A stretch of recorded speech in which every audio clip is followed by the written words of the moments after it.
आनंदपुर गांव में एक लड़की रहती थी। उसका नाम राधा था और उसे बहुत ही नाचने का शौक था। और एक दिन उसकी शादी समर से हो जाती है।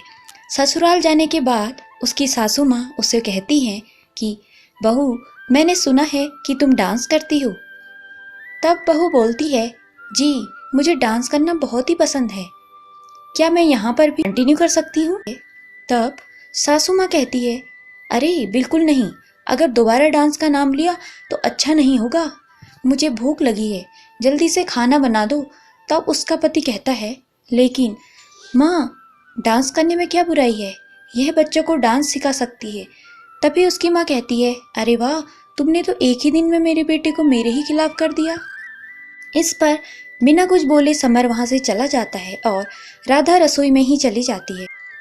थोड़ी देर बाद में जब राधा की सासू माँ खाना खाती है तो पहला निवाला खाते ही बोलती है, अरे बहू, इस उम्र में मुझे ऐसा खाना देकर मारना चाहती है? अरे ससुराल में कदम रखते ही सासू को मारने की प्लानिंग शुरू कर दी।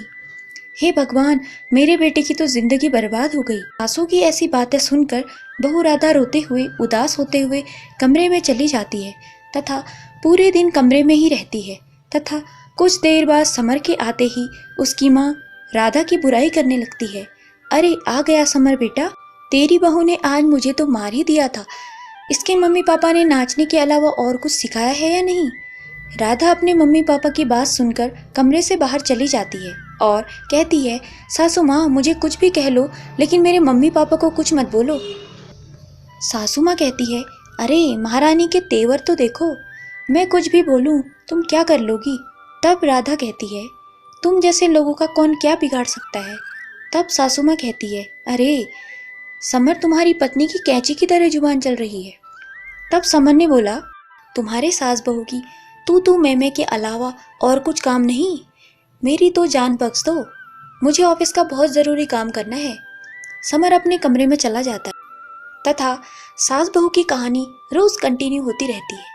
दोनों सास बहू लड़ ही रही थी और फिर समर वहाँ आ जाता है और गुस्से से बोलता है, खूब लड़ो, एक एक लाठी दे दूँ, हाथ में वैसे भी लड़ने के अलावा तुम्हारा और तो काम है ही नहीं। आप दोनों की इस लड़ाई की वजह से आज मेरी नौकरी चली गई है। तो दोनों सास बहू हैरान हो जाती हैं। बहू ने कहा, लेकिन अब तुम क्या करोगे? समर ने कहा, नई जॉब की अप्लाई करना शुरू करता हूँ। राधा बोली, लेकिन तब तक घर का खर्चा कैसे चलेगा और मम्मी जी की दवाइयाँ? और सासू में भड़क उठती है और कहती है, अरे जानती हूँ, तुम मुझे बहुत समझती है, मेरी दवाइयाँ तुम्हें खर्चा लगती हैं। जो तुम्हारे फालतू डांस की जगह खाना बनाना और घर का पूरा काम करना सीख लेती तो आज काम आता। तब समर बोला, अरे वाह माँ, थैंक यू। डांस से मुझे याद आया, राधा, तुम कॉलोनी के सभी बच्चों को डांस सिखा सकती हो, जिससे घर का खर्चा भी निकल जाएगा और मैं जॉब ढूंढता रहूँगा। तभी समर की माँ नाराज हो जाती है। उनकी परवाह किए बिना ही राधा डांस सीखना शुरू कर देती है। तभी धीरे धीरे करके बहुत सारे बच्चे राधा से डांस सीखने आते हैं और उनकी कमाई भी बढ़ जाती है। एक दिन उसकी सास बहू के डांस के खिलाफ गांव वालों को इस इरादे से भड़काने घर से निकली तो वहाँ कुछ माहौल अलग ही होता है। सब उसकी बहू राधा की तारीफ, अरे वाह, तुम्हारी बहू तो बहुत ही अच्छा डांस करती है। तब सास गर्व से बोलती है, आखिर बहू किसकी है? सास बहुत ही खुश हो जाती है और घर आती है तो समर और राधा बात कर रहे होते हैं। तो सासू माँ आकर बहू राधा से कहती है, अरे वाह बहू बेटा, तुमने तो मेरा सर गर्व से ऊंचा कर दिया। और कहती हैं, मैं गलत थी, मुझे माफ़ कर देना, मैं तुम्हारे इतने अच्छे टैलेंट को कचरा समझती थी।